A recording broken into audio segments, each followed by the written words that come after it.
sommes engagés publics.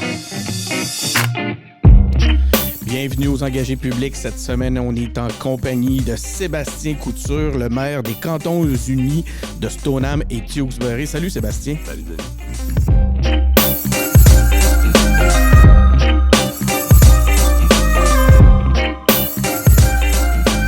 Donc oui, on est en compagnie de Sébastien Couture.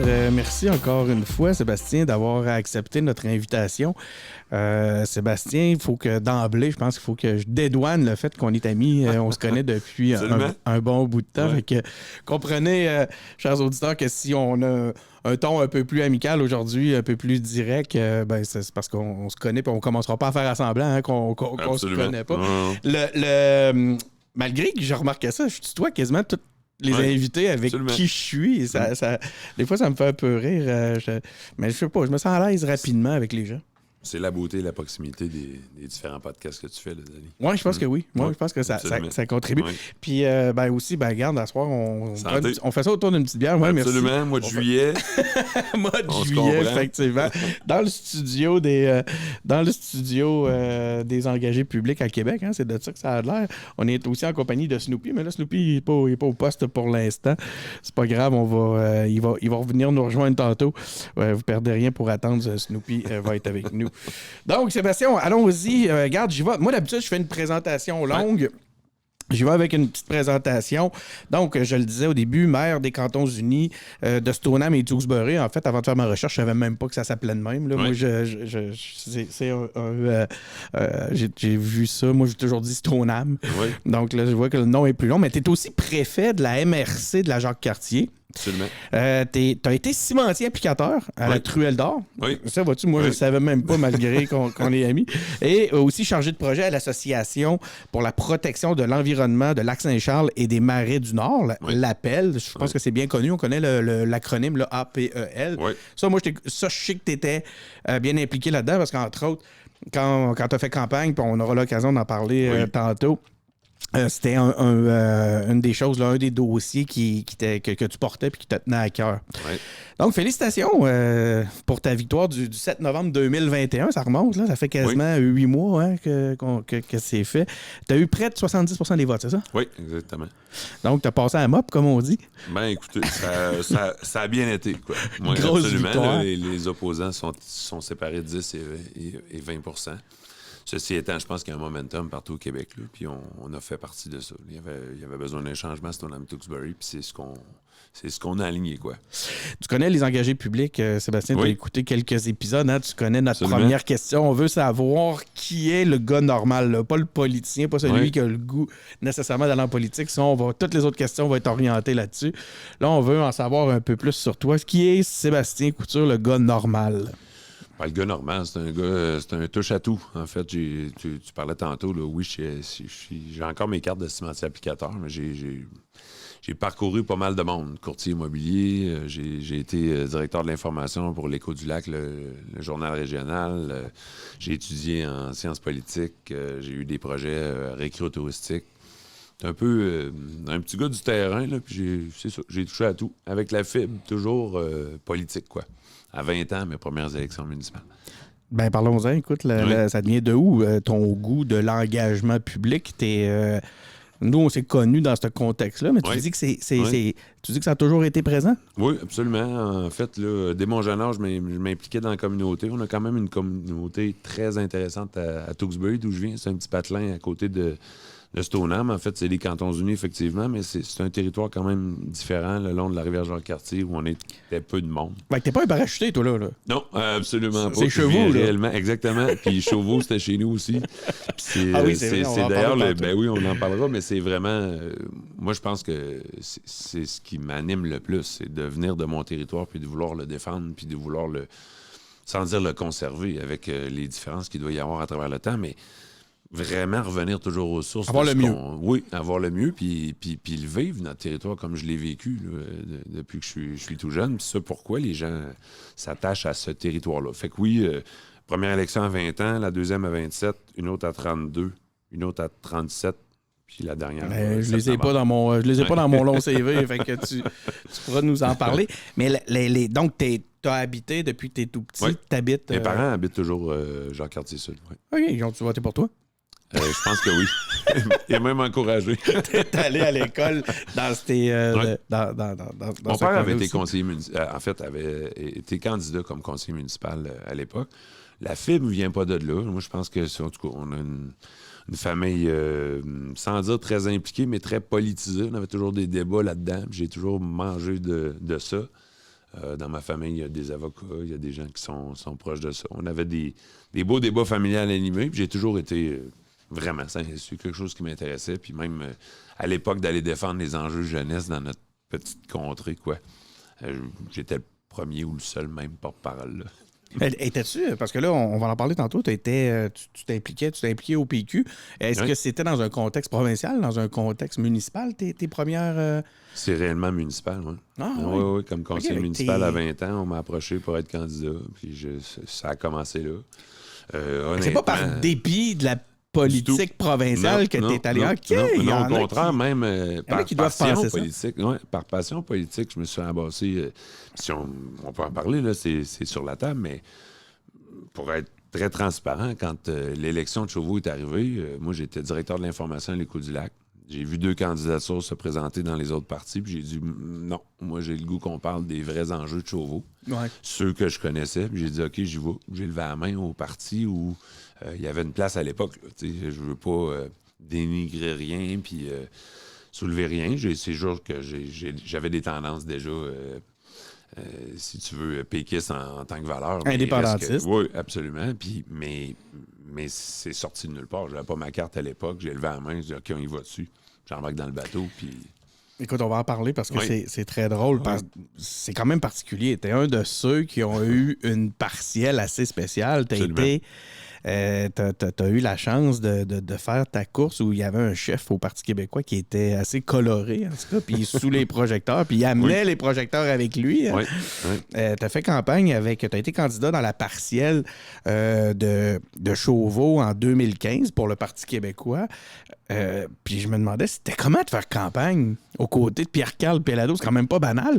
Puis t'as même fait campagne aux côtés de Julie Snyder. Absolument. Raconte-nous un peu Et comment ça non s'est seulement passé. c'est pas banal, j'ai pu aboutir avec une caricature aujourd'hui dont je suis très fier C'est de vrai, Y, là, parce que c'est ce qui m'a redonné le passage de Julie dans la campagne. En fait, comme je le disais tantôt, essentiellement, c'est sur le fond. J'étais un peu perturbé. Je vais t'avouer qu'il y avait un certain parachutage de Jocelyne Cazan à l'époque.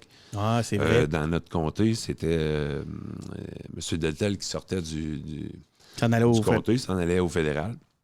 Et puis, laissé vacant. Après ça, il y avait Véronique Tremblay qui avait annoncé sa candidature au Parti libéral.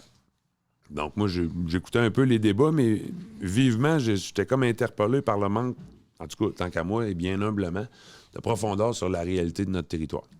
D'ailleurs, s'il y a une chose dont je suis fier, c'est qu'aujourd'hui, si on parle autant du Lac-Saint-Charles, je pense que j'ai un peu à C'est voir grâce à là-dedans, toi. hein, tu sais, parce qu'on a fait en fait, c'était pas un enjeu dans Chauveau. Quand j'ai parlé de ça, on a fait une conférence de presse sur le bord du Lac-Saint-Charles avec M. Pellado à l'époque. Et puis c'est là qu'à partir de ce moment-là, c'est un enjeu. Bien sûr que c'est un enjeu, puis ça l'était depuis longtemps. Puis ça peut aller jusqu'à l'aménagement du territoire.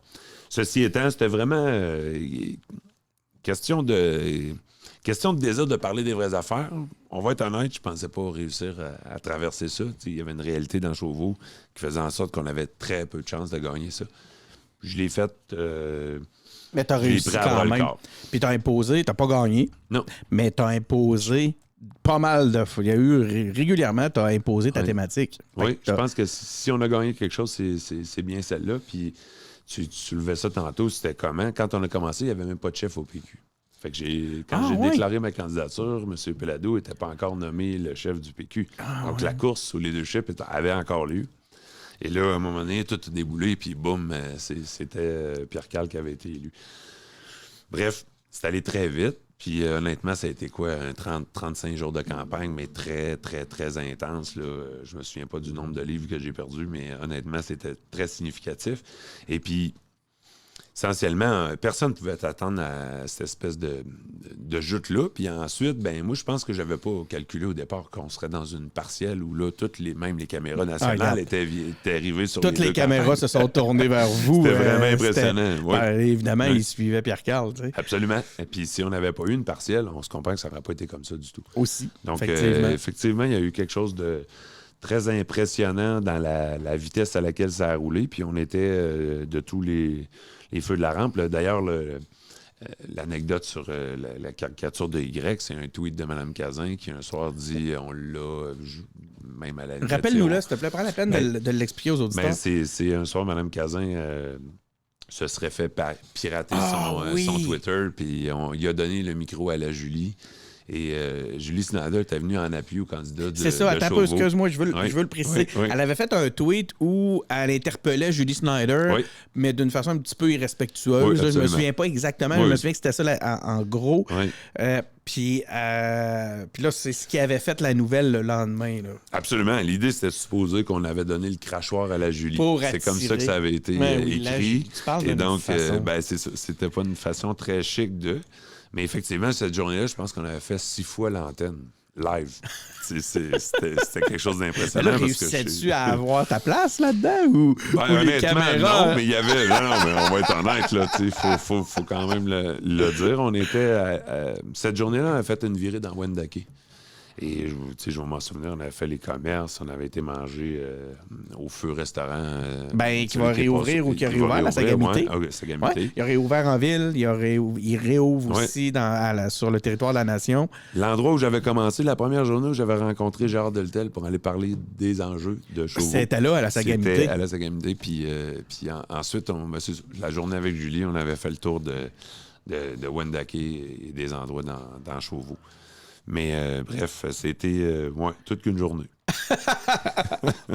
Écoute, c'est un des bons souvenirs qu'on garde aussi de ces campagnes-là. Hein, mais écoute, toi, tu as dû être hors du temps pendant un temps. Pendant sincèrement, tu sais, faut pas penser qu'on réussit à toucher à terre. Là. C'est une grosse machine, tout roule. L'arrivée de Pierre Karl, la partielle, les médias, les enjeux. T'avoues que, sincèrement, ça passe assez vite. T'arrives à la fin et tu dis « OK, on l'a fait ». Je pense que ça ressemble à ça. Puis bien humblement, dans le fond, la force, moi, je pense que ce que j'ai trouvé, c'est que j'étais collé aux réalités de notre comté, quoi. Puis c'est ce qui m'a facilité la tâche. Parce que sinon, j'aurais pu être loin. Là. J'avais deux vedettes, là, entre guillemets. J'avais Mme Cazin, j'avais Mme Tremblay. Écoutez, j'étais pas dans la game pantoute dans le sens où j'avais pas l'exposure et l'expérience que ces femmes-là avaient. Là. Mais t'avais fait combien dans les scores au final? De mémoire, 15-6. 15-6, ouais. Ouais, 15,6. Tout juste. Fait que t'avais retrouvé l'investissement pour le PQ, il avait été remboursé les dépenses. Exactement. Puis essentiellement, je pense qu'on avait fait à peu près le même score que le candidat d'avant. Et si je me souviens bien, je pense que c'était Christian Robitaille à l'époque qui avait fait la campagne. Qui est rendu au diamant. Oui, exactement. Qui avait fait juste la campagne, qui est un ami à moi aussi personnel, mais qui avait fait la campagne juste avant moi, la précédente, quoi. Écoute, il y a plusieurs questions que tu as effleurées à travers tes différentes réponses, mais je vais quand même me permettre de te les reposer d'une façon un petit peu plus précise. Par exemple, qu'est-ce qui t'a poussé à faire un saut en politique active? Tu as parlé un peu de tes motivations tantôt, mais tu sais, moi, je t'ai rencontré en tant que directeur de campagne. Hein, donc là, de soudainement mettre ta face sur les poteaux, c'est autre chose. Qu'est-ce qui t'a amené vers ça? Bien, c'est vrai qu'à l'époque où on s'est rencontrés, j'étais directeur de campagne. Ouais. Comme je l'ai dit précédemment, j'ai fait 20, 27 ans, 32 ans et 37 ans avec Pierre Karl et ensuite la dernière. Fait que t'avais eu ta face. Oui, ça fait longtemps. T'avais déjà eu ta oui. face sur un poteau, oui. même si moi je l'avais pas vu. Oui, puis même qu'à 20 ans, j'avouerai que quand je repense à ça, là, c'était gros. T'sais, à 20 ans, là, le matin, quand je me suis dit « OK, je m'en vais aux élections ce matin », puis à l'époque, c'était pas tout à fait pareil. Là. Il y avait plus de... Ça jouait plus rough. Oui, ça jouait plus tough. Mais non, ça a toujours été un objectif, en fait, là, ou sans dire un objectif, un naturel, quoi. J'avais le goût de m'impliquer, j'avais le goût de discuter, puis quand il y avait des grands enjeux, je voulais être là. Je voulais qu'on en parle. Ouais. Je voulais essayer de tirer. C'était plus ça, tu sais, sans vouloir... ça a l'air banal, là, mais tu sais, j'étais président de l'école au secondaire. J'aimais ces choses-là, challenger les plus vieux, les plus jeunes, challenger les débats, on s'en va où, qu'est-ce qu'on fait. Puis quand je voyais... honnêtement, c'est ce qui m'intéresse le plus du municipal, c'est la proximité des décisions. Ce qu'on fait au day-to-day, là, vraiment, on change la vie des citoyens. Ben là, c'est ça, parce qu'on t'a vu, Oui. on t'a vu en politique provinciale. Là, vraiment, c'est la première fois que tu es élu Oui. comme maire? En fait, comme Non. maire, ben oui. Ben, comme maire, oui, excuse-moi, Oui. mais même que tu gagnes une élection en dehors de J'avais l'école. gagné comme conseiller municipal à 27 ans. J'ai fait un mandat. Ah, OK. J'avais plongé en urbanisme. Là, j'avais été...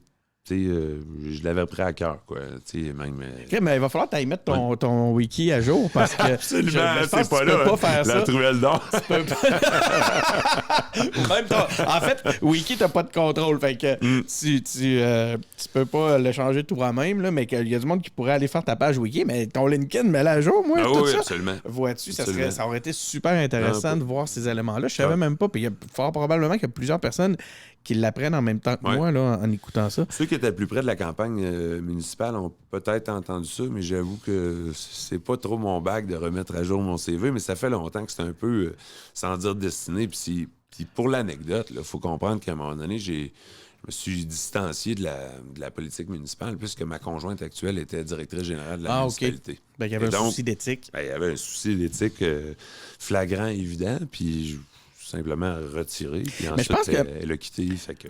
T'es un. Puis, tu sais, vraiment, je le mène comme un point, c'est une qualité, mais dans ce sens-là, mais tu fais preuve d'une certaine forme d'humilité. Hein? T'es pas un gars ben show-off. T'es low profile. Tu veux plus parler par tes actions. Puis là, c'est moi qui le dis. Là, c'est Sébastien que moi, je connais. T'es plus du genre à, regarde, je vais te faire mes preuves par l'action plus qu'en en parlant. Ben, je suis pas de ceux qui pensent que, justement, en étant show-off, au contraire, moi aussi, ça m'irrite un peu quand j'en vois, se péter les bretelles alors que tu cherches à savoir qu'est-ce qu'ils ont réellement réalisé. Là. Et puis c'est pas parce que j'ai réalisé des choses, mais je pense, oui, je suis là par conviction, puis je suis là bien humblement, puis les gens, ils m'ont choisi là. Ça fait beaucoup de pression, d'ailleurs, là, parce que tout ce qu'on vit, c'est... Là, ils s'imaginent que je faisais la blague à des collègues récemment, je t'avais de signer Harry Potter ou... à cause de quoi? Ben, parce que les gens, souvent, ils s'imaginent le maire va tout régler ça. Ah, Sébastien, comme on a voté le bon. magicien. Oui, on est magiciens. Ouais. La baguette magique, ça n'existe pas en politique municipale ni ailleurs. Là. Et que les attentes sont grandes? Les attentes sont grandes. Puis c'est vrai qu'on a poussé le... on a poussé le débat loin en disant on a le pouvoir de changer les choses. Ça, je suis profondément convaincu de ça. La seule chose que je précise pas, c'est le temps que ça prend. mais essentiellement, je pense qu'on peut les changer, les choses, puis pour le mieux. Mais à petits pas. La politique du petit pas, moi, je pense que c'est la meilleure à adopter parce que quand on veut faire des grands changements, on n'imagine même pas tout ce qu'on va bousculer. Puis deux, je pense qu'on se projette trop loin. Avançons tranquillement, puis avançons bien. Puis il faut avancer avec le monde. Oui, exactement. C'est pas tout le monde qui est rendu à la même place que toi. Absolument. Absolument. Je pense que c'est un incontournable en gestion du changement, cette notion-là. Écoute, c'est parce que tu devances tu réponds à toutes mes questions avant même. Tu me vois, je suis en train de regarder mon iPad, puis je lui ai répondu, c'est pourquoi la politique municipale? Ouais. Mais pourquoi? Oui. Ben, puis en fait, j'ai un attachement profond à mon territoire. Ouais. Je vais être honnête, là, moi, je trouve qu'on a un milieu de vie exceptionnel à 25 minutes de la capitale nationale. On a une capitale nationale formidable. Mais nous autres, on a un paradis. On est aux portes du parc des Laurentides. On a 680 km². On a un territoire non organisé. On a de la foresterie. On a un périmètre urbain. On a des sites récréotouristiques magiques. Vous partagez je sais pas comment dire, des responsabilités avec le territoire de la nation Wendat aussi, les gens du territoire de la nation Wendat. Bien, c'est-à-dire que dans le territoire non organisé, ils ont une certaine implication, effectivement, là, via la MRC. Fait puis de fait, là, on partage une espèce de territoire. Il y a un sentier des Jésuites, il y a une histoire à travers ça. On l'a partagé, ils l'ont découvert avec d'autres. Et donc, aujourd'hui, on a ce milieu... Ben oui, ce legs-là, puis ce milieu formidable où on cohabite, puis on doit, on doit faire en sorte qu'ils se conservent comme ça. Là, le fameux concept d'étalement urbain et tout. Moi, je Ben, et parlons-en, Ouais. je me demandais. Moi, on est à Charlebourg actuellement. Ouais. Le Ouais. studio, notre studio ici est à Charlebourg. Je me demandais, Stoneham, c'est comme parfait pour une petite famille qui a le goût de réduire un peu son compte de taxes, puis quand même avoir sa maison, Ouais. être dans la nature. Je vois, sans blague, là, on peut même dire dans le monde, je vois difficilement mieux que Stoneham pour élever une famille, là, pour vrai. Là. Fait que, ce que ça dit de ce côté-là, est-ce que vous êtes en ce moment au cœur d'une adoption, d'une migration de famille? Puis, est-ce que Stoneham est une place très, très, très, très, très adoptée Oui. par les gens qui veulent aller vivre un petit peu plus loin que la ville en ce moment? Oui, c'est clair. Puis honnêtement, ce qu'on vit plutôt aujourd'hui, c'est le boom est comme passé, entre guillemets, dans le sens où actuellement, on doit se redresser, on doit se planifier, puis on doit repenser notre aménagement du territoire, parce qu'il y a des enjeux qui dépassent même notre territoire, dont la qualité de l'eau, le lac Saint-Charles, dont on parlait tantôt. Qui a un impact sur Québec. Essentiellement, oui, on a un compte de taxes plus bas que la majorité des villes, mais parce qu'on a moins d'infrastructures. Il faut être honnête, là, c'est un peu ça. On n'a pas la grosseur d'un arpidrome, on n'a pas les grands colisées, on n'a pas... Bon. Mais il reste que nous autres, notre richesse, c'est le territoire, c'est le grand air, c'est les pieds carrés de bonheur qu'on a, quoi. Mais puis oui, les petites familles, c'est un milieu privilégié. Là. Puis honnêtement, actuellement, nous autres, c'est un stop à la sortie parce que sinon, ça rentrerait...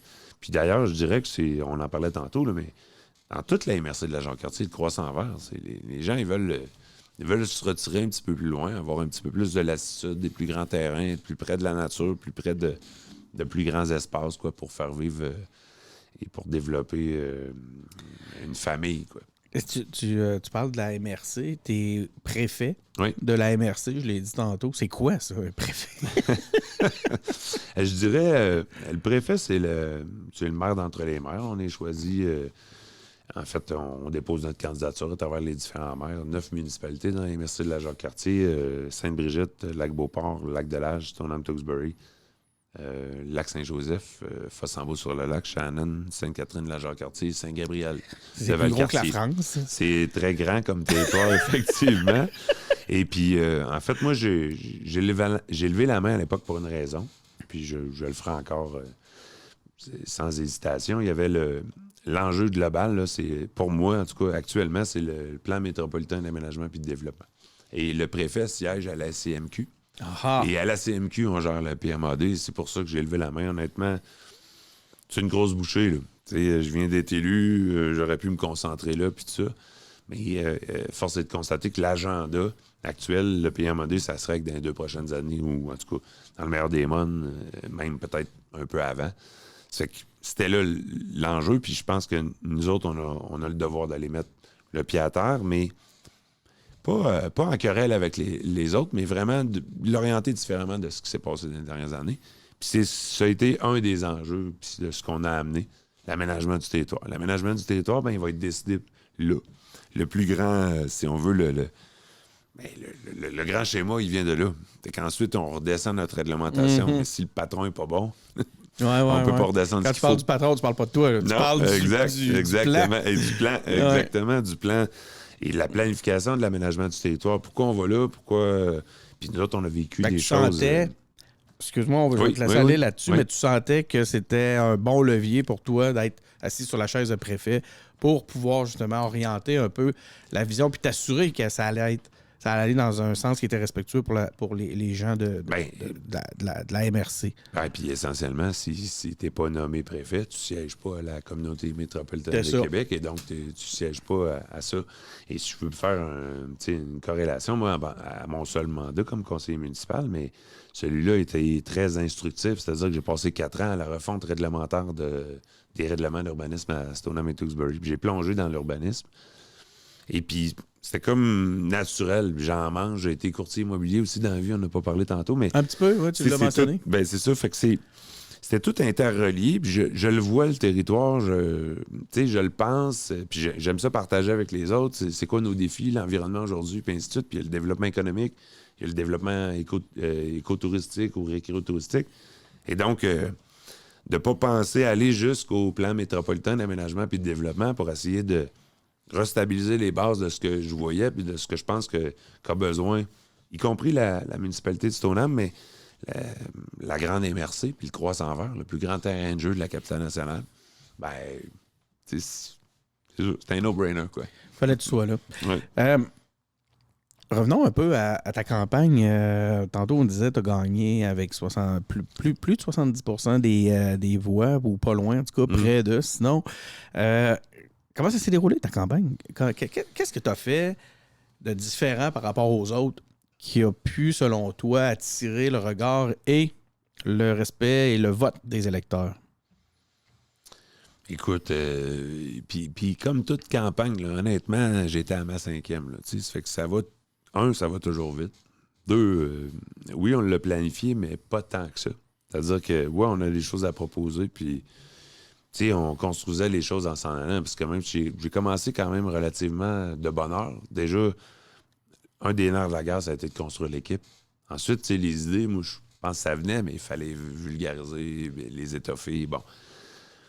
Qu'est-ce qui a fait la différence? Je pense qu'il y avait un momentum là, chez nous. Il y avait un désir de changement qui n'était pas évident au départ. Mais pourtant, l'autre, qui était là depuis seulement un mandat. Un mandat, oui. Le désir de changement est arrivé tôt. Oui. Il avait été conseiller municipal avant. C'était son premier mandat à la mairie. En fait, je pense que ça s'est inscrit dans la continuité de ce qui avait précédé comme gestion de la municipalité. Donc, je comprends. C'était comme lui, il était plus la continuité que son... C'était une continuité. Fait que là, il a dit, OK, on arrête là. Puis il y a eu des projets majeurs, quoi. On a parlé du développement sur le golf. Nous autres, on ne l'avait pas vu au départ. On disait, moi, on ne touche pas à ça, là. Il n'y a rien de canné, on ne sait pas ce qui se passe. Lui, il nous disait que c'était essentiel pour que c'était une belle opportunité pour son ami de Tewksbury. Empêcher un site de se développer en friche, quoi. Là. C'était à peu près ça. Puis on est très conscient, je suis très conscient des obligations de faire un pas en avant et des aider. Là. Par exemple, là, on va se comprendre, il y a un clubhouse là, qui est à refaire. Ils ont besoin de... Puis le monde du golf n'est pas nécessairement aujourd'hui ce qu'il était là. Non, c'est plus tough. Là, 20 ans, c'est effectivement plus difficile. Puis là, la machinerie, j'ai discuté pendant toute la campagne même avec, quand même avec des gens près du golf. Fait que c'était pas une opposition complète, mais c'était l'idée de dire, ben OK, non, on prend le golf, on l'inclut dans le périmètre urbain, puis on y fait aussi du développement immobilier. Alors que déjà, les gens nous disaient, à l'intérieur du périmètre d'urbanisation, même le développement, on trouve, que ça va vite, 2, que ça se fait peut-être pas à notre image. Ça, c'est même pas leur faute nécessairement. Là. C'est clair, là, ceux qui étaient là avant, toutes les crises du règlement de contrôle intérimaire, la protection de l'eau, et ainsi de suite, on s'est fait imposer des règles qui ne nous ressemblaient pas. Là où moi, je pense qu'ils n'ont pas réussi à tirer leur épingle du jeu, c'est justement dans ce que je disais tantôt. Il faut que je sois au PMAD, il faut qu'on tire notre épingle du jeu. Il faut faire comprendre sur comment on se développe, nous autres, d'où on vient. On a une histoire, c'est pas de l'étalement urbain. Stoneham Tewksbury, c'est pas Saint-Émile, là. C'est pas Val-Bélair. 1855, là, la fondation. Cantons-Unis, à l'époque, ça regroupait même Saint-Adolphe, qui est un autre à l'extrémité de notre territoire. Il y a un historique irlandais aussi. Hein, absolument. Ben oui, c'est des anglophones, c'est des francophones. C'est un paquet de monde qui ont construit ça, mais ça fait belle lurette, là. Et donc, il faut arrêter de voir ça comme de l'étalement urbain. Il faut le voir comme de la consolidation, de la croissance municipale. Mais effectivement, il faut le cadrer. Quand les règles sont venues du PMA2, la densité comme à Québec ou ailleurs, puis ainsi de suite, ben nous autres, là, on déroule pas les trottoirs. Des autobus, là, on n'a pas, là, des centres-villes, des mailles, on n'a rien de ça. On est venu imposer des règles qui, à toute fin pratique, dans une ville comme Québec, font du sens là, dans la densification. Mais chez nous, on ne monte pas un 8 étages pour le fun. Ce qu'on veut voir, c'est les montagnes, pas les buildings. Mm-hmm. Ça ne donne rien de les monter non plus. En tout cas, c'est comme si on venait établir, on venait y mettre une règle qui n'était pas en corrélation avec ce qu'on devait faire. Je pense que c'était pas dans l'intérêt de personne. C'était pas de mauvaise foi, mais c'est ce qui a fait qu'il y a eu une certaine dérive. Et puis je pense que les gens de chez nous ont dit, hey là, un instant, c'est pas à ça qu'on ressemble, puis c'est pas ça qu'on veut devenir. Et puis on veut s'affirmer, quoi. Nous autres, on a ramené un ancien slogan municipal, puis j'y crois encore fortement. C'était naturellement différent. je pense qu'on est naturellement différents, puis il faut remettre ça. En fait, c'était la nature de ma question. C'était quoi cette fameuse différence-là? Est-ce que étiez-vous en mesure de la libeller, votre différence? Notre différence, elle est...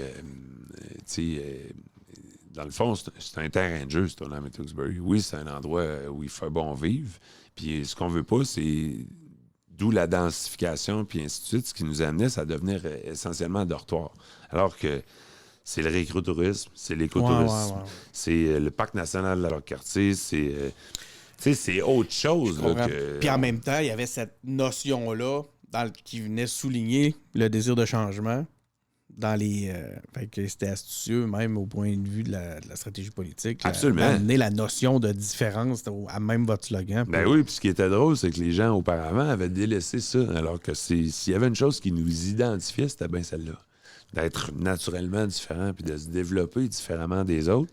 Et puis là, c'est comme si on rentrait dans une certaine dynamique où on essayait de faire je dirais, là, honnêtement, la même erreur qu'ailleurs au Québec, quand on veut essayer de densifier puis aller juste miser sur le développement immobilier pour réussir à assainir les finances publiques.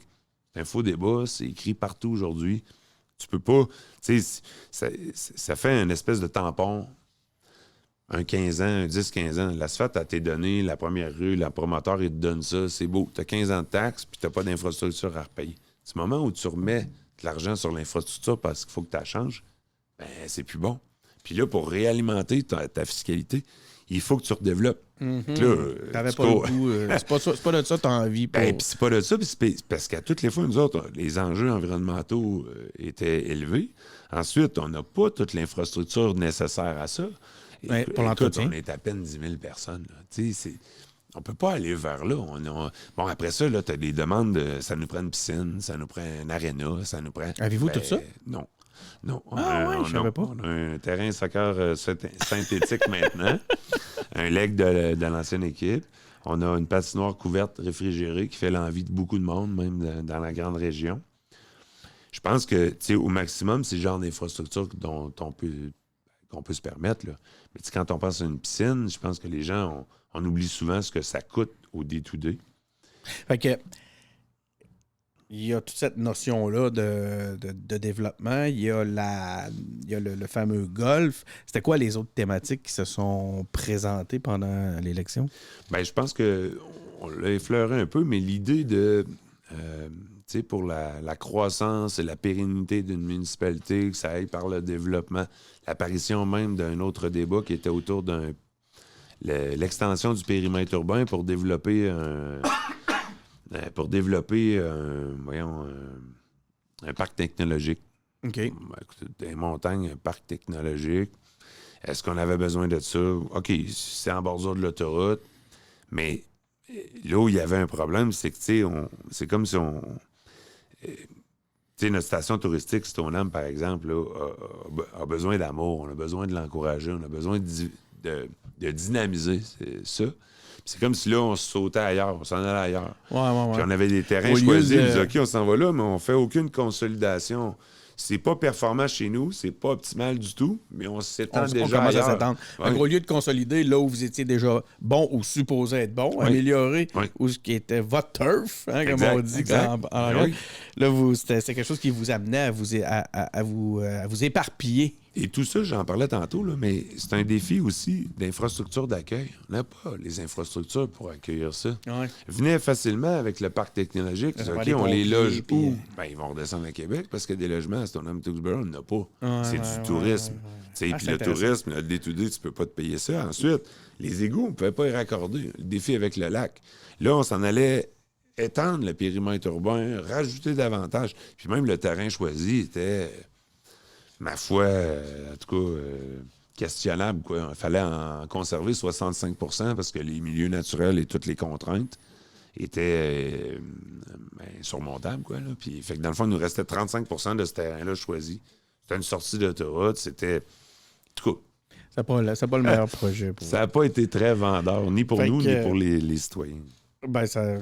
Puis ça, j'imagine que c'était un dossier qui était défendu par vos opposants. Ouais. Qu'est-ce que tu as appris au contact des gens de Stoneham et Tewksbury pendant cette campagne-là. Puis là, tu sais, je te pose la question comme si tu les avais découverts là. Mais là, toi, tu es un natif. Ouais. Mais quand même, une campagne, ça t'amène à aller parler aux gens un à un. Comment ça s'est passé? Puis qu'est-ce que les gens t'ont dit et qu'est-ce que tu as découvert de nouveau de tes concitoyens? Écoute, puis effectivement, j'étais là plus longtemps. C'est que les enjeux, ce que je pensais, moi, dans mon salon, comme tout le monde, puis j'étais quand même impliqué, j'avais été jusqu'à un peu avant l'élection au comité consultatif d'urbanisme. J'étais impliqué dans ce qui se passait. Ce que j'ai découvert, c'est... puis honnêtement, ça m'a surpris, puis je trouve ça le fun encore aujourd'hui, dans le sens où souvent, c'est les gens, ils sont aigris, le pouvoir politique, c'est tout des pas bons, puis ainsi de suite. Puis j'ai vu comme une brèche de dire, le cynisme qui se rabat vers nous tout le temps. Puis là, je rencontrais des gens qui y croyaient. Tu sais, à toi, tu sais, il me semble que, ça ferait bien... T'es jeune, t'es notre âge, t'as l'air d'être un gars du gros bon sens. Ce que j'ai redécouvert, en fait, là, ce que j'ai découvert le plus, c'est que les gens n'étaient pas si cyniques que ça. Mm-hmm. Mais ce qu'on leur présentait alimentait le cynisme aussi. On se le cachera pas. Un des trucs qui m'a servi beaucoup dans la campagne, c'est qu'on m'a regardé de haut tout le long.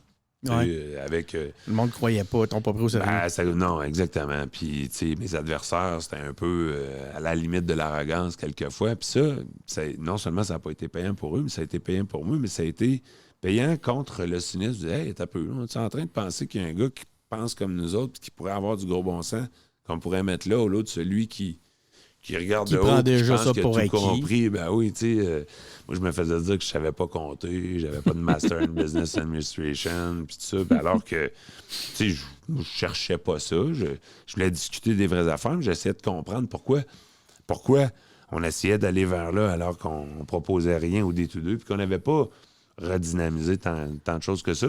Les gens, ce que j'ai découvert, ça, tu l'amènes, mais c'est... Il y a eu un moment où tu te rends compte, tu dis tout le temps, les gens, ils en demandent beaucoup. Ben, s'il y a quelque chose que j'ai découvert, ils n'en demandaient pas tant que ça pour qu'on change la patente. Mm-hmm. C'est juste, peux-tu mettre le pied à terre? Peux-tu être plus transparent? Peux-tu mieux comprendre comment vous le faites? Puis pourquoi vous prenez ces décisions-là? Peux-tu participer avec vous autres? Ça, c'est un élément qui te caractérise beaucoup. Hein? Tu veux... la transparence, c'est important. Tu veux que ton message se rende. T'as pas le goût de faire les choses en cachette. Puis là, tu sais, oui, OK, j'ai commencé en disant que j'étais ton ami, tout ça, mais c'est parce que je le sais, on en parle ensemble. Puis je vois aussi tout ce que tu déploies. Puis même dans ta campagne, tu as utilisé la vidéo, tu as communiqué. Oui. Pour toi, c'est important, justement, que tes concitoyens soient au courant et avancent avec vous dans votre développement. Je suis profondément convaincu et un défenseur de la démocratie. Essentiellement, là, on n'est pas élu pour gouverner pendant 4 ans, puis vous reviendrez nous voir dans 4 ans, puis on décidera de checker nous aller. Là. Non, pas pantoute. C'est une délégation de pouvoir qu'on doit consolider puis garder pendant 4 ans de temps. C'est qu'il n'y a pas question que moi j'arrive, je dis « OK, j'ai été élu, je me fous de vous autres, puis on s'en reparle dans 4 ans. » Pourtant, tu pourrais, là. T'avais, c'est quoi, tous tes conseillers, vous avez tous été élus. Oui, absolument. Oui, c'est... Mais on en reparlera. Effectivement, on pourrait... mais...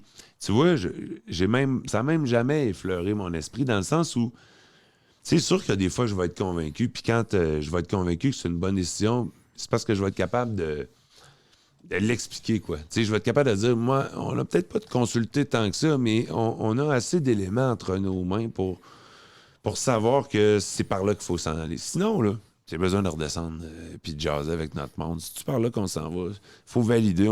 Nous autres, le premier processus... Puis on l'a déjà entamé. Il y a un sondage en cours avec notre population. Et ensuite, à l'automne, on se lance dans des grandes consultations. Ça s'appelle la nouvelle planification stratégique. Tu sais, la municipalité de demain, c'est quoi? Ben, nous autres, on a besoin qu'ils nous disent. Tout le monde est invité. Exactement.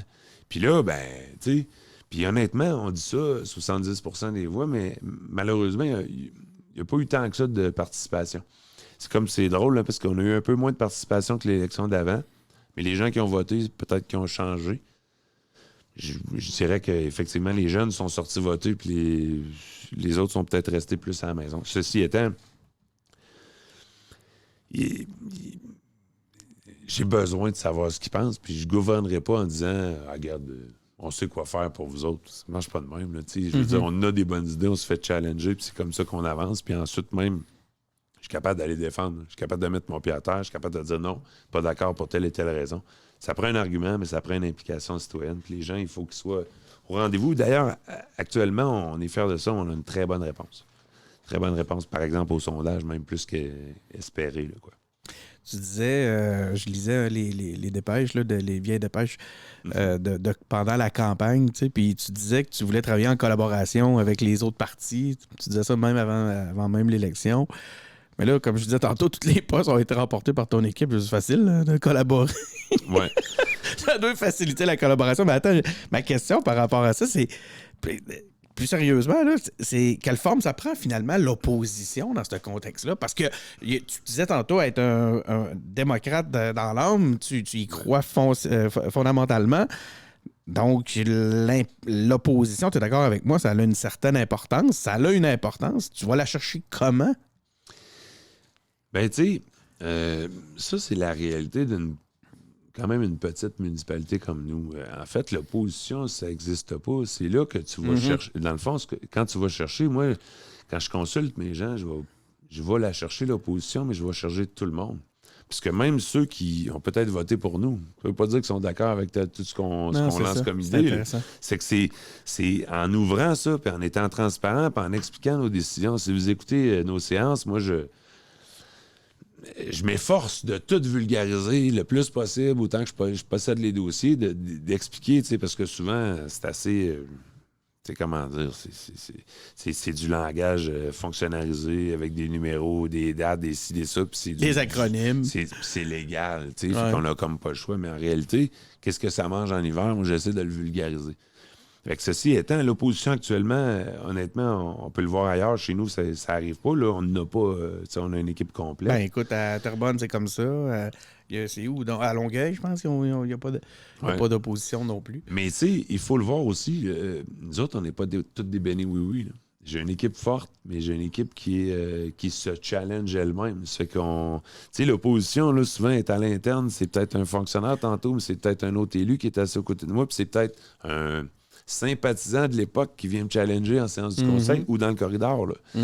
C'est comme ça qu'on la vit. Comment ça se passe, les séances du conseil? Tu sais, je te pose la question parce qu'on est habitué, on a tout vu à Infoman. Même quand on regarde ce qui se passe des fois à la Ville de Québec, des fois, ça fait sourire, des fois, ça décourage. Là, des fois, tu as envie de faire des facepalms. De votre bord, comment ça se passe? Ben, tu vois, on va savoir Infoman à Stoneham-Tewksbury? Actuellement, non. Puis, honnêtement, il s'agirait d'aller voir les anciens conseils pour tu sais, tu me demandais pourquoi, qu'est-ce qui s'est passé. Ben, va écouter les conseils de v'là 2 ans. Là, tu vas comprendre que là, on aurait peut-être dû, de temps en temps, passer à Infoman. Et puis, c'est peut-être ça qui a fait en sorte qu'on avait besoin de... Ben oui, parce que là, on se déchirait. Tu sais, puis tu parlais de l'opposition tantôt. Moi, ce que je pense actuellement, c'est qu'on a une opposition saine.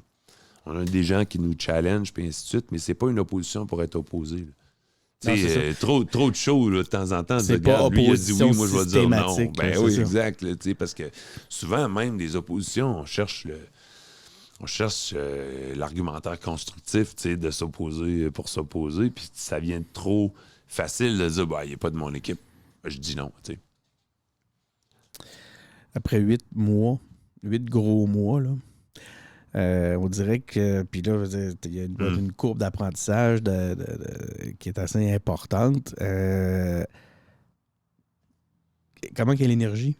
Là, t'arrives, t'as-tu droit à des vacances? Un maire, ça va-tu des vacances? T'es-tu toujours en vacances? Toi, tu t'habites Stoneham-Tewksbury et il fait super...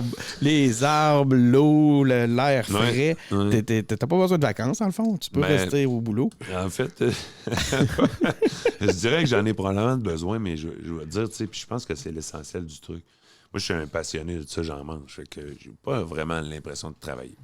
Ceci étant, on se comprend que les batteries sont usées ou, bref, sont sollicitées. Ouais. Puis là, je vais en avoir besoin. J'ai des enfants comme tout le monde. J'ai une vie, tu sais, il y a tout ça. Puis ne serait-ce que des fois, pour se décoller un peu de... Tu sais, quand ça brasse puis tu es toujours collé dans la vitre, tu sais plus ce qui se passe. Tu as besoin d'un pas de recul. Le pas de recul, il va faire du bien pour ces vacances-là. Ceci étant, je dois avouer avoir beaucoup de difficultés actuellement à dire, OK, quand est-ce que je m'en vais? Fait que ce qui, au final, était peut-être 3 semaines pseudo-booké. C'est pas le cas du tout, là, on va être honnête. Je vais faire du in and out. Puis je reste en continu. Puis honnêtement, ça me perturbe pas, mais c'est pas facile. C'est quoi les grands dossiers en ce moment, là? Ben, essentiellement, les grands dossiers en ce moment, je pense à la planification stratégique. Mais il y a le day-to-day, hein, c'est con, hein, mais ça a l'air banal comme ça, mais le lignage des rues, c'est fondamental. Pourquoi? Parce que ça a des atteintes sur la sécurité publique, puis tout ça. C'est la vitesse dans nos quartiers, les services, les modules de jeu, le déploiement lors des activités, l'accessibilité à nos loisirs. Puis ensuite, les grands dossiers qui resteront toujours puis qui doivent nous rester en tête tout le temps, l'environnement, l'aménagement du territoire, sécurité publique, la qualité de l'eau, la qualité de notre territoire. Tu sais, c'est nos forêts, l'accessibilité à nos territoires aussi, parce qu'on en parle depuis tantôt, on dit « Ah, t'as un grand territoire, on a accès à la nature », mais tu sais, tu fais un pratique, là, tout est privé. Ouais. Puis on ne l'a pas planifié comme ça. Puis un parc national, mais c'est privé, entre guillemets, c'est assez pack, il faut que tu payes pour aller là. Puis en dehors de ça, tout ce qui est à proximité de nos maisons et de nos développements, ça a l'air des grandes montagnes, mais c'est du privé. L'accès à l'eau. L'accès à l'eau, c'est une autre affaire. L'accès à l'eau, on a de l'eau partout sur notre territoire, puis à part en étant riverain, tout un pratique, il n'y en a pas. C'est fou, ça. Oui, c'est fou. La Jacques-Cartier est difficilement accessible. Il y a faut le faire, quelques mises à l'eau, mais c'est difficilement accessible. C'est une rivière en liste au patrimoine canadien. C'est une rivière formidable qui traverse notre MRC. Ensuite, il y a différents lacs, Rivière-Huron, puis ainsi de suite, mais il n'y en a pas, là. En tout cas, il n'y a pas de plage publique, il n'y a pas de... C'est des éléments que tu as dans ton plan d'améliorer un peu cette... Parce que, tu sais, en toute fin pratique, l'accessibilité au plan d'eau, à l'accessibilité à la nature, tu sers bien plus que les gens de ta région. Là. Tu vas servir aussi tous les gens de Québec, Beauport, Charlebourg, compagnie qui ont envie d'aller prendre un bol d'air frais. Ben, tu vois, clairement, tu me donnes un souffle dans ce qui est fondamental là-dedans. C'est qu'en assumant ça et en redonnant à nos citoyens l'accès à notre territoire, bien, effectivement, on va leur donner à la région. Puis l'avantage de ça, c'est que la région comprend que, tu sais, c'est-à-dire que je ne voudrais pas me mélanger là-dedans, mais quand on fait de l'acquisition comme ça, on va faire de la protection du territoire. On va redonner l'acquisition à nos citoyens, puis on va le redonner à la grande région. Mais c'est un win-win pour tout le monde. Pour tout le monde. Puis là, écoute, l'exemple du Mont-Wright est flagrant là-dedans. Mont-Wright est traversé là, actuellement. Je veux dire, on doit limiter les accès hebdomadaires. Mais puis, il fut une époque où c'était nos citoyens. Là, maintenant, ça vient de partout. Puis, il y a une certaine rentabilité là-dedans. Si on a cette rentabilité-là, nous autres, ça vient nous amener des sous. Pourquoi? Pour protéger notre territoire. Pourquoi? Pour protéger l'eau potable de Québec. Pourquoi? Pour assumer ce qu'on est. L'écotourisme, un lieu de nature, un lieu de... Fait que c'est comme toute une chaîne. Puis c'est là qu'il faut aller. Là. Puis il faut le voir comme ça. Il faut pas le voir comme un dortoir. Il ne faut pas le voir comme un étalement urbain. Il faut le voir comme une complémentarité à la grande intéressant, ça. Tu reviens régulièrement sur cet aspect-là. Puis c'est la grosse notion. Tu l'as amené comme la différence. Là. Oui. Puis tu sais, j'espère que les gens de Val-Bélair n'en prendront pas ombrage, là, mais la comparaison est bonne. Non, mais c'est pas Val-Bélair. Vous avez votre histoire propre. Puis tu sais, il faut comprendre, quand je dis ça, c'est pas parce que j'hallucine, mais à Val-Bélair, ils ont des ressources que nous, on n'a pas. Ils ont plus que... voilà. Puis après ça, ils ont toute la technologie, par exemple, en gestion des eaux usées, que nous autres, on n'a pas. Tous les réseaux, puis ainsi de suite. Tout ce que je veux dire, c'est que, tu sais, quand on parle d'étalement urbain, de remonter au nord de Québec, vers Val-Bélair, c'est de l'étalement urbain comme monter à Stoneham, là. On était à 25 minutes, c'est une vraie joke. Là. Les gens, toutes les fois qu'ils viennent chez nous, la deuxième fois, ils se rendent compte que c'est vraiment pas loin. La première fois, tu t'en vas là, tu as l'impression de monter dans le parc des Laurentides, mais après, tu es venu me rejoindre récemment. Écoute, 10 minutes, tu étais là. C'est pas... 15 minutes. Mais voilà. Je m'étais planifié, genre, bon, je vais me garder une demi-heure pour y aller. Je regarde mon GPS, je fais, non, j'ai besoin de 15 minutes. Puis comme de fait, ça va en prendre 13. Et... je me renseignais pour ton énergie, comment toi ça va, mais ton équipe, est-ce que c'est toute une équipe nouvelles, à savoir des gens qui sont conseillés pour la première fois? Ou, Non, j'ai même une ancienne mairesse qui était impliquée depuis 1994 mairesse à Stoneham. de Stoneham-Tewksbury. Ah, c'est intéressant, L'ancienne ça. mairesse, qui était la mairesse alors que j'ai été élu pour la première fois comme conseiller municipal, celle qui m'a fait une place dans son équipe à l'époque. OK. Oups. Et qui, ma foi, il faut dire que je l'ai recruté dans l'ancienne équipe en place du dernier pouvoir, était toujours là. OK, astucieux. Il y avait de l'astuce, mais il y avait une collégialité vraiment intéressante, un fit. Puis je pense que, sincèrement, il faut arrêter de... Bon, des fois, les gens, ils trépassent leur idée.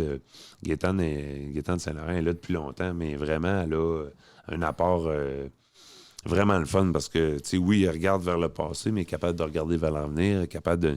il y a une expérience, à un moment donné, ça paye. J'ai André Sabourin aussi, qui est un conseiller municipal qui a été là 3 mandats à l'époque, dont il a fait partie aussi de l'équipe que j'ai joint à l'époque. On a perdu ensemble quand on est sorti, mais le dernier mandat, on l'a fait ensemble. Puis les autres, c'est des nouveaux. Mais c'est des gens de la place. Le gars de Tewksbury qui est dans le coin où j'ai grandi. C'est un gars de la place, de famille souche. Il connaît le territoire comme sa main. Il travaille pour une entreprise du territoire. Et puis les autres, on a des gens qui travaillent un peu dans tout, mais c'est tous des gens du territoire, puis les autres sont nouveaux. C'est sûr que la vague est plus grande à prendre. Là. Moi, j'avais quand même une idée de ce dans quoi je m'embarquais. On apprend tout le temps. Là. Puis même à la mairie, c'était un autre game. Là. Ben ça ressemble-tu à ce que tu attendais en termes de volume de travail ou sollicitation même? Je serais curieux de savoir. Tu disais tantôt la baguette magique, là, tu peux pas signer Harry Potter, malheureusement. T'as pas encore la baguette magique. C'est-tu plus sollicité que tu avais imaginé que tu le serais? Non, pour ceux qui me connaissent, là, c'est comme... moi, j'étais un workaholic. Là, j'ai pas d'heure. Ça peut être à 6 h le matin. Hier, je messengeais avec des citoyens, il était 10h30, je pense. Ceci étant, est-ce que je m'attendais à ça? Oui. Moi, je pense que ce qui m'a basourdi le plus, c'est l'ampleur du pouvoir qu'un maire peut avoir, puis qu'un conseil peut avoir. Puis l'ampleur du pouvoir administratif aussi. Puis l'ampleur de la tâche quand tu veux changer les affaires. Moi, ça là-dessus, je suis un peu naïf. Je me dis, sans dire naïf, oui, c'est naïf, là, mais on peut changer les choses, j'en ai parlé tantôt. Mais changer les choses, là, ça prend du temps. Ça prend du vouloir. Puis, des fois, t'essayes là, ça marche pas. T'essayes là, ça marche pas. Il faut persévérer. Puis c'est comme ça. Puis le faire avec le monde, le faire différemment. Mais non, je suis pas... Je suis pas impressionné par l'ampleur de la tâche, mais c'est sûr que ça saisit toujours de voir à la fin d'une semaine, dire OK, moi, j'ai pas la semaine de 40 heures dont on parlait, là, ça n'a pas rapport. Là. Les citoyens de Stoneham-Tewksbury sont surpris de voir à quel point tu es accessible. Je l'ai vu, genre, ils t'appellent. Premièrement, tu laisses ton numéro disponible, tu réponds sur Facebook. Les gens font Hey, qu'est-ce qui se passe? Moi, les gens sont surpris. Parle-nous donc de cet aspect-là. Ça, c'est important pour toi d'avoir. Tu dis encore hier, c'est quoi tu disais? Là? Tu disais hier encore, tu étais à 10h30, à là, 10h. c'était sur Messenger. 22h. Dans celui qui est plutôt privé, celui pas du conseil, où j'avais une citoyenne qui avait des préoccupations par rapport à un dossier de voisinage, et ainsi de suite. Puis tu réponds à ça, puis... Je réponds à ça. Écoute... Tu vas t'apprécier, ça. Ben oui, puis tu sais, sincèrement, c'est ma carte de visite, puis 2, je fais quoi si je fais pas ça? Je ramène ça à ma... Tu sais, j'ai une espèce de... Puis là, bien chaleureusement, quoi, là, mais parce que j'allais dire adjointe, mais c'est pas réellement une adjointe, mais elle fait toutes sortes de choses, puis elle m'appuie, par exemple, dans l'organisation de l'agenda. Mais en dehors de ça, moi, j'ai pas de cabinet, j'ai pas de conseiller politique. As-tu un Clément Laberge? J'ai pas de Clément Laberge chez moi, non, au contraire. J'ai pas de Bruno Pierre-Cyr, j'ai pas de... Non, vraiment, tu sais, puis là, ce que j'ai, c'est une équipe politique. Puis là, on se parle, puis on se challenge, puis on dirige. Toute la campagne électorale, là, les moves puis les grandes décisions, c'est nous autres qui les prenaient live sur le banc. Souvent, et bien humblement, c'était moi. Puis là, tu sais, je convainquais les autres. Pourquoi? Parce que ça allait vite, puis que j'avais vu le jeu venir. Fait que, je reviens à ta question, pourquoi laisser mon numéro de téléphone là? Beaucoup essaient de me décourager, tu pourras pas tenir la route, puis ainsi de suite. Sais-tu? Au final, je me rends compte que les gens, ils pensent que tu vas être bombardé, mais en laissant le numéro, ils disent, OK, il est accessible, lui. 2, je le dérangerais pas pour rien. Pour vrai, c'est comme si... Les gens sont S'il voulait te respectueux. rejoindre puis tu n'avais pas ton numéro, il ferait tout pour le trouver. Puis là, quand il le trouverait, là, regarde, tu recevrais un appel aux 15 minutes. Là, parce que tu l'as mis public, il est accessible. Là, il n'ose plus Il se t'appeler. cache pas. Donc, Non, exact. Là, peut-être que quand je vais l'appeler, il va avoir une réponse. Ou, tu sais, je blague, mais souvent, puis tu sais, c'est vraiment pas... c'est pas de l'arrogance. Hein. Il y en a des fois, ils disent « Ouais, Seb, t'étais sur le bord. » Non, je suis pas sur le bord. Moi, je suis un gars qui est enflammé. J'aime les débats. J'aime qu'on soit capable de se parler des vraies affaires puis de se challenger, tu sais. C'est que il n'y a pas d'arrogance là-dedans, mais puis c'est vrai que des fois, j'ai l'air du gars qui « Ah, t'as toujours la réponse. » Mais pour ceux qui me connaissent vraiment, je peux changer d'idée. Là. En 12 heures, en 2 heures, en 30 minutes, ça peut changer. Donne-moi l'argument. Ben ouais, mais donne-moi l'argument. Là, j'ai celui-là. Oui, je suis campé là parce que c'est ça mes convictions. Ça se peut que tu me vires. Ceci étant, fait que c'est ça. Fait que les gens, ils m'appellent, ils me challengent, mais je te le dis, là, depuis le début, je suis obligé de te dire qu'à un moment donné, je me suis demandé, je dis, OK, c'est-tu trop? Puis là, je suis obligé de te dire qu'il y a un équilibre là-dedans qui se fait comme naturellement. Les gens, ils n'en abusent pas. Cet apport-là de tes concitoyens qui te contactent, j'imagine que c'est un intrant précieux. Ben oui. C'est fondamental, là, tu sais. Je veux dire, t'as le feedback. Puis non seulement ça, moi, je dirais... Non seulement ça te donne un feedback, mais ça te permet aussi de rétablir le tir aussi.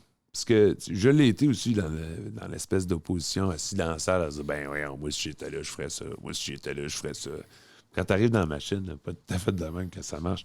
Ça me permet d'expliquer aussi aux citoyens « Mais pourquoi? » Ouais, mais c'est le maire, là. Réveillez-vous, là, c'est pas compliqué, mettre des dos down, visser dans la rue, baisse la limite de vitesse, fais ci, puis fais ça, tu sais. Ouais, c'est simple de même, mais c'est pas de même. T'as une loi, t'as une pancarte à mettre avant, on le fait dessus. Tu sais, il y a des conséquences à tout geste. Puis là, ben, quand tu... C'est comme c'est comment dire, éducatif des deux côtés. Y compris, moi, ça me donne un feedback, mais pour le citoyen qui me rejoint, je suis capable... Ouais. Après ça, il raccroche. Hey, pas les, ça de deux, même. les deux, vous avancez. Là. Oui, on grandit tous les deux en partageant ensemble sur nos différentes réalités. Tu sais, c'est facile, là, tu sais, toujours mettre la faute sur le fonctionnariat ou la machine ou le gouvernement ou la loi ou les politiciens. Puis des fois, tu te dis, ben, écoutez, vous, comme citoyen, vous trouvez pas que... Puis la plupart des gens, là, puis je te dirais, la grande majorité, à un moment donné, finissent par, ouais, vous n'avez pas tort, ouais, c'est vrai, là, tu sais, je suis juste excédé, je t'annise, puis ça bouge pas, ouais, mais pour bouger ça, là, avez-vous pensé qu'il faut faire... Ah, j'avais pas pensé à ça. C'est que c'est... Oui, c'est très riche. C'est obligatoire comme feedback. C'est pas demain la veille que je vais faire disparaître mon cellulaire. Puis tant qu'à moi, actuellement, il va falloir que je change de numéro. S'il se passe de quoi cet effet-là, puis je pourrais pas faire ça. Honnêtement, Ouais. Je comprends. Ça va être quoi tes grands dossiers à la rentrée? Là? Tu disais tu vas te prendre peut-être quelques jours là, pour décanter, prendre un pas de recul. Mais quand tu vas revenir à, je sais pas, en août, fin août, septembre, tu vas t'attaquer à quoi? Bien, essentiellement, nous autres, c'est le parcours de la planification stratégique. Je pense que ça va être ça. Parce que vraiment, là, on est accompagné par une firme. On a commencé par un sondage. Ils vont rencontrer nos fonctionnaires. Ils vont rencontrer les élus. Et puis après ça, on s'en va en consultation citoyenne. Puis on s'en va vraiment voir. Vous nous voyez où dans 15 puis 20 ans? Notre objectif, c'est de se donner vraiment un plan de match. C'est intéressant. Avec, avant toute chose, une consultation des citoyens. Carrément. On va le faire ensemble, ce plan-là. Moi, je ne le ferai pas tout seul. Dire, hey, voici par où on s'en va. Non. Puis en plus. Stoneham, Tewksbury va avoir une constitution avant le Québec. Non, puis tu sais, il faut dire, honnêtement, là, il y en avait une. En fait, elle datait de plusieurs années, mais il y en a toujours eu une. Ce que moi, je pense qu'on va faire de différent, c'est on va en faire pour vrai. On va en faire des consultations. On en a déjà eu dans le passé. D'ailleurs, l'ancienne, moi, j'en avais fait partie comme citoyen. Mais on la mettra pas sur une tablette.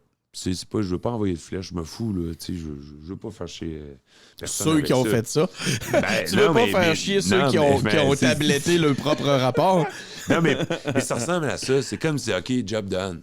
On a fait la planification stratégique, il fallait le faire, mais ça, c'est à la tablette. C'est parce que pour vrai, tu la relis aujourd'hui, puis tu te dis, hey, moi, ça n'a pas été été fait. Là. Non, mais pour vrai, là, je suis sûr qu'on n'est pas si loin de ce que nos citoyens veulent encore. Puis pourtant, on n'a pas vu ça, pas en tout dans le dessin de notre direction. Donc, essentiellement, moi, ce que je veux, c'est qu'on la mette en application. Puis non seulement ça, mais l'autre gros enjeu, moi, je pense que, puis on n'a pas le choix, là, moi, c'est le PMAD dont j'ai parlé tantôt, le plan métropolitain d'aménagement puis de développement. Mes relations avec la Ville de Québec, la Ville de Lac-de-Lage pour le dossier du réservoir d'eau potable de Québec. Écoute, quand j'aurais réussi ça, ou a réussi, en tout cas, du moins, quand on attaquera ces dossiers-là, il y a beaucoup de fait. L'autre fois, j'étais dans le bureau de Bruno Marchand, puis j'entendais ton nom. Fait que, il devait parler du pays. Comment tu l'as dit, là? Ben, écoute, s'il discutait pas avec des avocats, c'est bon signe. Non, il parlait avec son directeur de cabinet, puis je les entendais. J'entendais, ouais, mais là, Sébastien, ouais, là, c'est au NAM. À un moment donné, j'allume, je dis, hey, ils ont rien de parler de Sébastien Couture. Écoute, il y a un enjeu majeur là, avec la Ville de Québec, c'est-à-dire la protection du réservoir d'eau potable de Québec, qui est juste en bas de nous. Puis, tu sais, nous autres, on gère notre eau de manière, de la même manière que partout on le fait au Québec. L'enjeu principal, là, c'est qu'il y a un réservoir d'eau potable de Québec.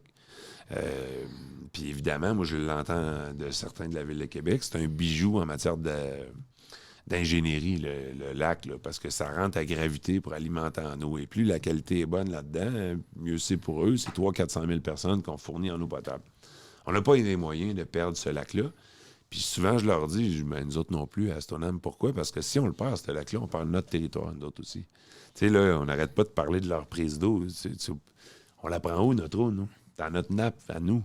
Fait que si on protège notre territoire, on protège le lac. Tu sais, c'est comme toute une chaîne, là, mais il y a eu tant d'années gaspillées en avocat, puis en attaque. Tu sais, aujourd'hui, Bruno Marchand, il rouvre les bras, quoi. Puis son approche, c'est vraiment... Son approche est différente. Elle est formidable. Son approche, c'est on en discute. Ça veut pas dire qu'on n'aura jamais d'écueil. Ça veut pas dire qu'on sera peut-être pas différent sur certains arguments, quoi, là, ou idées. Mais il reste que son approche, c'est pas la grosse ville qui mange la petite ville. On en discute ensemble. Puis ce qu'on veut, c'est trouver une solution pour la suite des choses. Vraiment à date. Puis d'ailleurs, l'ensemble de ses collègues aussi, là, actuellement... Moi, je n'ai que de positif. Je travaille aussi beaucoup avec Marie-Josée Asselin, qui est la vice-présidente du comité exécutif de la Ville de Québec, mais d'autres de ses collègues aussi Steve Verrette, qui est l'élu du secteur de Lac-Saint-Charles, quoi. On travaille tous ensemble. Ce qu'on veut, c'est trouver une solution. Puis aujourd'hui, ce qu'on dit, enfin, on est capable de se parler, parlons-nous, puis trouvons-en une. Puis, peu importe, là... Sébastien, ça fait déjà... on parle beaucoup. 1h05 qu'on enregistre. Puis écoute, on arrive vers la fin. J'aimerais ça t'offrir le dernier mot. Qu'est-ce que tu aimerais dire aux citoyens de Stoneham et Tewksbury? As-tu un message pour eux? Continuez à avoir confiance, mais donnez-nous du temps. Comprenez que tout se fait pas, comme je disais tantôt, il n'y a pas de baguette magique là-dedans, puis ça, ils le savent. Là. Je sais que j'ai pas besoin de le répéter, c'est pour l'image. Mais donnez-nous le temps, continuez à nous faire confiance comme il y a là, puis participez au débat. Parce qu'enfin, là, nous, là, ce qu'on veut, là, c'est leur donner les clés de la ville. Ça a été un running gag dans la campagne électorale. Les clés de la ville, ils l'ont. T'sais, moi, je suis pas là pour diriger pendant 4 ans, je suis là pour être leur représentant pendant 4 ans. Mais s'ils viennent pas là, participer, j'aurais pas le choix de prendre des décisions. Ben oui, il me manque un intrant. Puis là, je vais avoir l'air du gars qui prend des décisions, mais s'il y a personne qui vient me les guider, je vais y prendre, il n'y a pas de problème. Mais il reste que ce que je veux, c'est cet intrant-là. Puis ce que je veux, c'est qu'on participe et qu'on se challenge ensemble. Puis je pense qu'on peut devenir vraiment un exemple hors du commun dans toutes sortes de dossiers. Même la qualité de l'eau au Québec, là, c'est un enjeu majeur. Puis nous autres, là, on peut peut-être devenir un espèce de projet pilote national, quasiment, sur une réserve importante, puis il y en a d'autres au Québec, que les citoyens viennent participer avec nous, puis on va faire la suite, quoi. Merci beaucoup d'avoir été présent avec nous aujourd'hui. Merci beaucoup, chers auditeurs, d'avoir été à l'écoute. Donc, une autre entrevue, un autre verre. On est dans une série municipalité, les engagés publics version municipale cet été. Donc, vous avez l'occasion d'écouter plusieurs autres entrevues comme celle-là sur nos différents canaux. On est sur Apple Podcasts, on est sur Google Podcasts, on est sur Spotify, on est sur Facebook, on est sur YouTube. On est sur SoundCloud. On a une boutique. On a un site web. On a un compte Instagram. On a un compte Twitter. On a un site web engagé public avec des s.com. Donc, c'est pas les points de contact qui manquent pour nous rejoindre. Merci beaucoup d'avoir été à l'écoute. C'est Denis Martel qui est au micro. Puis on se retrouve pour un prochain épisode.